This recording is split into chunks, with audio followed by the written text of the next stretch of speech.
Hello students, मैं आप लोगों के लिए आज मोस्ट इम्पॉर्टेंट माइक्रो इकोनॉमिक्स के टॉपिक्स लाया हूँ जो कि आपके ऐसे वन को कवर कर रहे हैं कम्प्लीटली।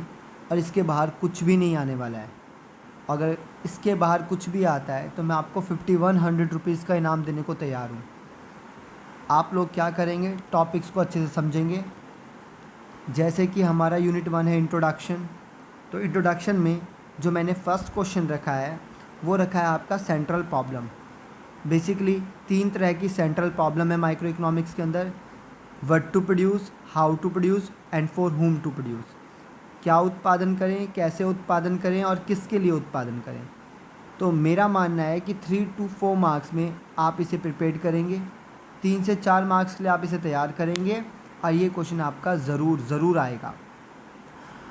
और फर्स्ट क्वेश्चन को रिप्लेस कर सकता है सेकंड वाला क्वेश्चन हमारा, प्रोडक्शन पॉसिबिलिटी कर्व। तो पीपीसी अपने आप में एक कॉन्सेप्ट है, डिफाइन, प्रॉपर्टी और इसके शिफ्ट होने के कॉजेज़। आपको तीनों ही बातें समझ आनी चाहिए कि पीपीसी की डिफ़ाइन क्या है, आप ये भी याद करेंगे 1 मार्क्स के लिए। फिर इसकी 2 प्रॉपर्टीज़ याद कर लेंगे, कोई सी भी प्रॉपर्टीज़ अकेले भी आ सकती है 3 to 4 मार्क्स में, तो प्रॉपर्टी को एक पैराग्राफ के फॉर्म में याद करेंगे। और लेफ्टवर्ड और राइटवर्ड शिफ्ट के रीजंस भी पढ़ेंगे कि राइटवर्ड किस वजह से होता है और लेफ्टवर्ड किस वजह से होता है। तो इस तरीके से आप अपना पीपीसी कंप्लीट करके दूसरे टॉपिक को भी तैयार कर सकते हैं। तो कल जब आप एग्ज़ाम में देने जा रहे हैं इसको ऐसे 1 के लिए या फाइनल के लिए, तो आपको आपका फर्स्ट क्वेश्चन कवर होना चाहिए, ये सेकंड क्वेश्चन कवर होना चाहिए। और फर्स्ट सेकंड क्वेश्चन आपका मोस्ट इंपॉर्टेंट क्वेश्चन है।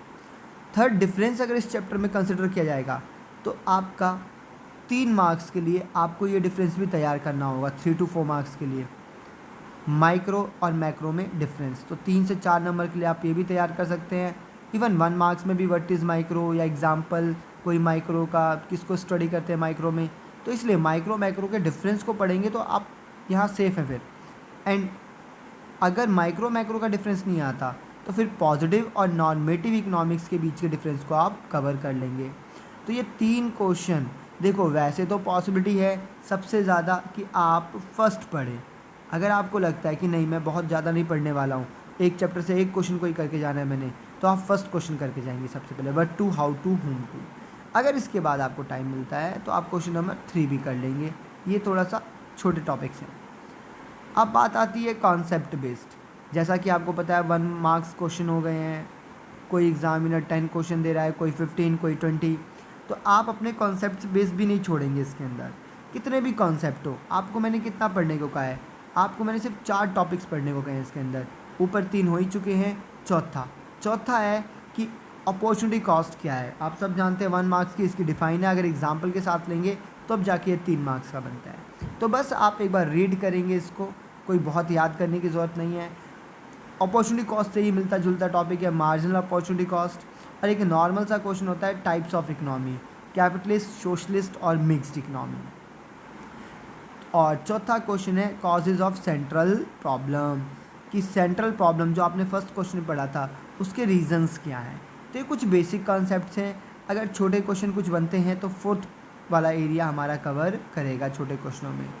मेरे ख्याल से 15 मिनट अगर आप इस टॉपिक को देते हैं अच्छे नोट्स के पास, अच्छे टीचर्स के पास, तो आपको बहुत अच्छे से यूनिट 1 ख़त्म हो जाएगी। तो आप कोशिश करेंगे कि सबसे पहले आपको ये 4 टॉपिक्स क्लियर होने चाहिए अगर आप एग्ज़ाम देने जा रहे हैं। तो ये चैप्टर छोटा चैप्टर है, छोटे क्वेश्चंस बनाता है, 1, 3, 4 वगैरह के क्वेश्चन बनाएगा। बट अगर आप अपने यूनिट 2 में जाएंगे तो यूनिट 2 कंपैरेटिवली बड़ा टॉपिक है। यूनिट 2 काफ़ी ज़्यादा चीज़ों को कवर करता है। यूनिट 2 जो है आपका कंज्यूमर बिहेवियर्स का यूनिट है, जिसमें आपका फर्स्ट चैप्टर है कंज्यूमर इक्विलिब्रियम, उपभोक्ता संतुलन।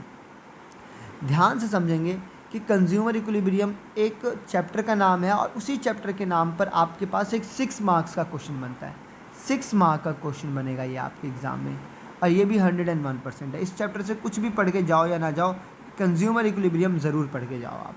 Consumer equilibrium basically single commodity case, double commodity case और आईसी कर्व पर बेस्ड है, जिसमें कि आपको मोस्ट इम्पॉर्टेंट जो है वो कंडीशन याद करनी है। सिंगल कॉमोडिटी केस की कंडीशन, डबल कॉमोडिटी केस की कंडीशन एंड आईसी कर्व पर, और थर्ड है आपका IC curve. MRS(x(y) equal to PX(py). पूरा 6 नंबर का ड्राफ्ट होता है इसका, आप इसको तैयार करके जाएंगे। सबसे ज़्यादा चांस इसमें भी अगर आपको कम पढ़ना है तो सिर्फ IC कवर कर सकते हैं आप। IC मोस्ट इम्पॉर्टेंट है।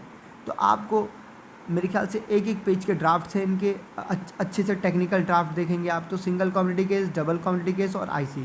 तो अगर आप एग्ज़ाम देने जा रहे हैं तो इसके बाद आप ज़रूर इन टॉपिक्स को कवर करेंगे कि सिंगल कम्युनिटी केस क्या है, डबल क्या है और डिफ़ाइन क्या है। ध्यान रखेंगे इनके ड्राफ्टिंग में क्या ध्यान रखना आपने कि सबसे पहले कंज्यूमर इक्विलिब्रियम की डिफ़ाइन होनी चाहिए। उसके बाद आप इसके अंदर कंडीशन रख सकते हैं और कंडीशन के बाद आप इसके अंदर एक्सप्लेनेशन रख सकते हैं कंडीशन की।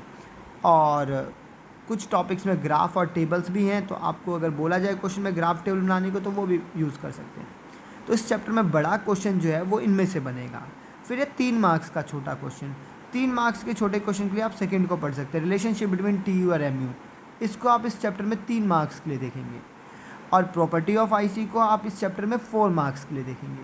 तो बेसिकली ये पूरे चैप्टर के अंदर ये तीनों क्वेश्चन मोस्ट इंपॉर्टेंट है। अब बात आती है कि छोटे क्वेश्चन अगर 1 मार्क्स के बनते हैं तो देखो जब आप 1 मार्क्स के लिए पढ़ोगे तो आप उसी को डिफरेंशिएट फॉर्म में पढ़ सकते हो। तो आप यहाँ ऑर्डिनल कार्डिनल जैसे कॉन्सेप्ट कर लोगे, law of diminishing marginal utility और law of equi marginal utility भी कर सकते हो। एक सिंगल कम्युनिटी केस का लॉ है, एक डबल का, जब आप उसमें पढ़ते हैं तो ये उसी में कवर हो जाता है। ऑर्डिनल कार्डिनल बेसिक है और इसमें भी मोस्ट इंपॉर्टेंट डिफरेंस है बजट लाइन और बजट सेट। तो ऊपर मैंने आपको 6, 4 और 3 और यहाँ 1 के लिए सजेस्ट कर रहा हूँ मैं आपको कि ये टॉपिक्स आप कर लेंगे तो आपका ये हो जाएगा। इसके बाद चैप्टर 2 के बाद चैप्टर 3 में आप डिफरेंस बिटवीन आइए डिमांड के अंदर किस किस के बीच डिफरेंस पढ़ सकते हैं आप। देखिए इसके अंदर मैंने 4 डिफरेंस बोले हैं बट एक ही डिफरेंस इन सबको कवर करता है, change in demand and change in quantity demand. तो ध्यान रखें एक्सपेंशन और contraction change in quantity demand में कवर हो जाता है और इंक्रीज़ एंड डिक्रीज़ ये चेंज इन डिमांड में कवर हो जाता है। तो टेक्निकली देखिए तो हम एक डिफरेंस से ही ये कंप्लीट करके जा रहे हैं और ये आप मोस्ट इम्पॉर्टेंट इसमें से अगर आप कुछ करना चाहें तो चेंज इन डिमांड और चेंज इन क्वांटिटी डिमांड कर सकते हैं। उसके बाद आप इस टॉपिक के अंदर डिमांड के अंदर दूसरा जो क्वेश्चन देखना चाहते हैं वो है डिमांड फंक्शन। देखिए demand function most important topic है 3, 4 और 6 मार्क्स के लिए अगर आप जाना चाहते हैं तो आप इसमें आ सकते हैं। और ऊपर जो आपने डिफरेंस बिटवीन देखा है इसमें जो डिफरेंस बिटवीन मैं आपको बोल रहा हूँ change in demand and change in quantity demand, आप इसको भी 3, 4 और 6 के लिए तैयार करें। ये बिल्कुल प्योर कॉम्पिटिटर हैं। अगर फर्स्ट क्वेश्चन में से ये वाला पार्ट आता है तो सेकंड क्वेश्चन नहीं आएगा और सेकंड आता है तो फर्स्ट नहीं आएगा। और कई बार अगर ऐसे वन जैसे देखा जाए जिसमें एक ही यूनिट पर काफ़ी क्वेश्चंस बनाते हैं तब ये दोनों ही कंसिडर किए जाते हैं। डिमांड फंक्शन मांग फलन, मांग को कौन चेंज करता है, उसके खुद के प्राइस के साथ रिलेशन जो कि इन्वर्स है। अगर आप इनकम के साथ रिलेशन बताएंगे तो ध्यान रखेंगे कि इसमें आपको नॉर्मल गुड्स भी बताना होगा और इन्फीरियर गुड्स भी। तो इस तरीके से आप नॉर्मल और इन्फीरियर में डिफरेंस कर सकते हैं। Price of the related goods में आपको कॉम्प्लीमेंट्री और सब्स्टिट्यूशन गुड्स के भी ऊपर बात करनी होगी और कोई भी अदर फैक्टर वो अपनी तरफ से भी बनाकर कोई फैक्टर दे सकता है, जैसे कि बताओ कोविड में सैनिटाइज़र की डिमांड पर क्या इफेक्ट पड़ेगा। इस तरीके से वो कोई भी तरीका बोल सकता है। तो कोई भी फैक्टर जिससे डिमांड चेंज होती है, एडवर्टीजमेंट से दिवाली के टाइम बाय 1 गेट 1 का क्या इफेक्ट पड़ेगा, कोई भी फैक्टर। ऐसा नहीं कि आप रट के जा रहे हैं कोई फैक्टर और वही आएगा, कोई भी फैक्टर पूछ सकता है वो आपसे। तो बट ये मोस्ट इंपॉर्टेंट है। इसमें भी अगर आप करना चाहें तो ये दोनों मैं आपको प्रीमियम बताता हूँ कि ज़रूर आएंगे आपके एग्ज़ाम में। इसके बाद इस चैप्टर का वैल्यू बेस्ड जो क्वेश्चन लगता है वो है 3rd नंबर पे मैंने डाला कि आप सब ने पढ़ा है कि प्राइस कम होता है तो डिमांड ज़्यादा होती है और प्राइस ज़्यादा होता है तो डिमांड कम होती है।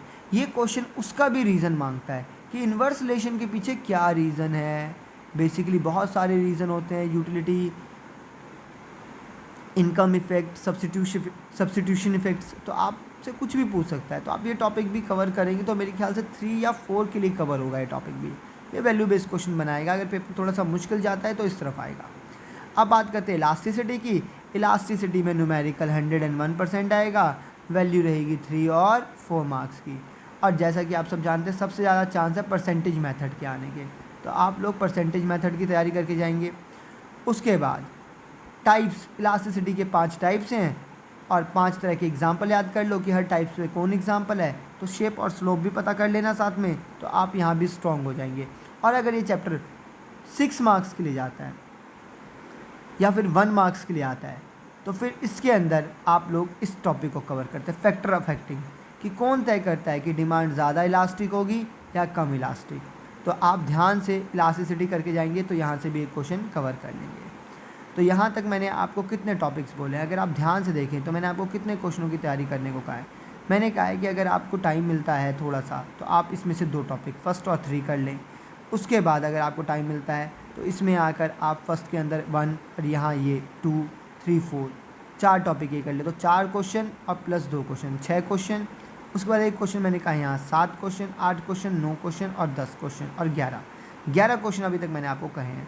तो बेटा अगर आपके टॉपिक्स में 1 मार्क्स के 10 आए और बाकी 3, 4 और 6 में तो भी 17 टॉपिक आप पढ़ के जा सकते हो। तो आपके पास तो अभी 11 ही हुए हैं। अब बात आती है यूनिट 3 की। यूनिट 3 के अंदर आप एक ही बिहेवियर को पढ़ के जाएंगे, एक ही लॉ को पढ़ के जाएंगे, तो वो सब कवर कर देता है। लॉ ऑफ वेरिएबल प्रपोर्शनेट, आप इसके डिफाइन, इसका टैबुलर प्रेजेंटेशन, इसके ग्राफिक्स, इसमें टीपी और एमपी का रिलेशन, एमपी और एपी का रिलेशन, ये दोनों आप, ये सब एक टॉपिक है, पूरा एक 1.5 पन्नों का ड्राफ्ट है, आपको ये आना चाहिए। ये हम तैयार करते हैं 6 मार्क्स के लिए। 6 मार्क्स का मोस्ट इंपॉर्टेंट टॉपिक है, जैसा कि मैंने ऊपर भी बता दिया है। आपका टीपी से एमपी का रिलेशन और एपी से एमपी का रिलेशन इसी में कवर हो जाएगा। फिर आते हैं फिक्स और वेरिएबल रिसोर्स, वो भी इसी में कवर हो जाते हैं। Short run production function and long run production function, वो भी इसी के अंदर कवर हो जाएगा। जब आप इस टॉपिक को समझने आएंगे तो आपको अपने आप चीज़ें समझ आ जाएंगी। बस अगर आप बहुत अच्छे से पढ़ना चाहते हैं तो कॉजेज़ वगैरह भी ध्यान रखेंगे तो आपका बिल्कुल टॉपिक कंप्लीट हो जाएगा। एक ही क्वेश्चन बनता है, लॉ ऑफ वेरिएबल प्रोपोर्शन। आप बहुत आराम से, मेरे ख्याल से 20 मिनट्स बहुत हैं इस टॉपिक को कवर करने के लिए, और आप 6 नंबर के लिए तैयार हो जाएंगे। इसके बाद आता है कॉस्ट, जो कि प्रोडक्शन फंक्शन बेस्ड है। इसके अंदर आपको फिक्स कॉस्ट, फिक्स रिसोर्स से फिक्स कॉस्ट मिलते हैं, वेरिएबल रिसोर्स से बाकी के सारे वेरिएबल कॉस्ट। टोटल 7 कॉस्ट हैं, उनके बीच न्यूमेरिकल, टेबल और रिलेशन ग्राफ, मतलब या तो वो टेबुलर प्रेजेंटेशन में आएंगे आपके पास इस तरीके से, या फिर वो आपको ग्राफ्स बनाने में देगा कि किस तरीके से ये आपस में रिलेट करते हैं 2 कर्व्स। तो आप इस बात का ध्यान रखेंगे कि आप अगर यूनिट 3 में एंट्री करते हैं तो कॉस्ट से पहले आपको समझना पड़ेगा प्रोडक्शन फंक्शन, उसके बाद आप कॉस्ट को समझ सकते हैं। और प्रोडक्शन फंक्शन आने के 10 मिनट के अंदर आप कॉस्ट को भी समझ जाएंगे। बहुत आसान टॉपिक है। अगर आपको पूरे में से पूरे मार्क्स चाहिए माइक्रो के अंदर, मतलब 40 मार्क्स का अगर एग्ज़ाम है तो 40 में से 40 मार्क्स आपके आ सकते हैं अगर आप अपने ये टॉपिक कवर करते हैं। अगर आपको इसकी फास्ट ट्रैक नोट्स चाहिए तो आप मुझे कांटेक्ट कर सकते हैं, मेरा कांटेक्ट नंबर भी है इसमें। मैं आपको इसके फास्ट ट्रैक नोट्स प्रोवाइड कर दूंगा ताकि आप इसको इसी तरीके से बहुत ही शॉर्ट टाइम पर तैयार कर सकें।